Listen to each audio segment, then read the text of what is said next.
Voici la remise de trophée au capitaine Mihayo. Encore une fois, la couronne de la Ligue des Champions soulevée par les Corbeaux de Moïse Katumbi Chapwe. Après 2009, le football congolais sur le toit continental. Parcours de combattants réussi, ils ont su conserver leur couronne gagnée l'année passée face à Etland. Cette fois-ci, l'Espérance de la Tunisie est tombée à domicile. Avec un retard de 5 buts à remonter, l'Espérance attaque la rencontre avec détermination. Les premières opportunités ne réussiront pas chez le jaune. Et la 12e minute, les premières intentions côté tunisienne seront démontrées. Ensuite, un peu plus tard, les Tunisiens encore à l'assaut, Kidiaba Robert intervient de belle manière. De mettre en difficulté. Et la parade de Kidiaba, la première alerte. Mazembe, après ses assauts, réagit pour la première fois à la 14e minute. Parti dans les Kalutuka Dioko qui trouvera l'issue, la dernière tentative ne réussira pas chez les Corbeaux. 2 minutes après, c'est encore Mazembe qui réagira. La tentative inquiète et échouera en dernière minute. Il faudra aussi noter la 18e minute du match, toujours par Alain Kalutuka Dioko, et ça passe en fin de course, échouera. Les tournants du match arrivent à la 23e minute. Les locaux combinent à l'entame jusqu'à aboutir sur cette déviation de la tête d'Eneramo. Harrison, les Ghanéens, prolonge le ballon et trompe Kidiaba. L'Espérance ouvre ainsi la marque 1-0 à Rades. Cette déviation de la tête. Il y a but, il n'y a rien à dire. Au lieu de rentrer tranquillement, la folle folie poussera Eyman Benamour à cracher. Bennett Daniel, les centrales sud-africains, bien placés juste à côté, n'hésite pas. Et le carton rouge sera brandi.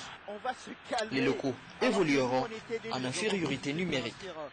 La suite du match difficile et l'expérience espère renverser son capital but au marquoir. Jusqu'à cette 31e minute, Eneramo, l'homme à craindre, dans l'attaque de jaune et rouge, but sur Kidiaba. Ensuite, 6 minutes après, Mazembe réagira de nouveau. Frappe heureusement en face côté tunisien, Moïse Ben Chérifa repousse. Et la fin de la première période marquée par cet avantage de 1-0 pour l'Espérance qui mène les débats au marquoir. C'est la mi-temps ici au stade de Rades. Au retour, l'attaque de feu de Corbeau fonctionne à merveille. Deo Okanda, entré en deuxième période, donnera du fil à retordre aux défenseurs tunisiens. Illustration de l'entame avec cette course servie. Sa déviation sera renvoyée par les pieds du montant.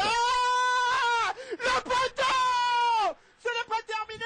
Ensuite, Deo mettra la panique à maintes reprises dans le camp de Corbeau. D'abord ici à la 51e minute, sa frappe du gauche inquiète cette fois-ci. Les tours à Alain Kalutuka Dioko parti du gauche. Le portier tunisien Moïse Ben Chérifa sauvera de nouveau ses coéquipiers. Fixer tout le monde, frapper, ça fait encore une supportable comme...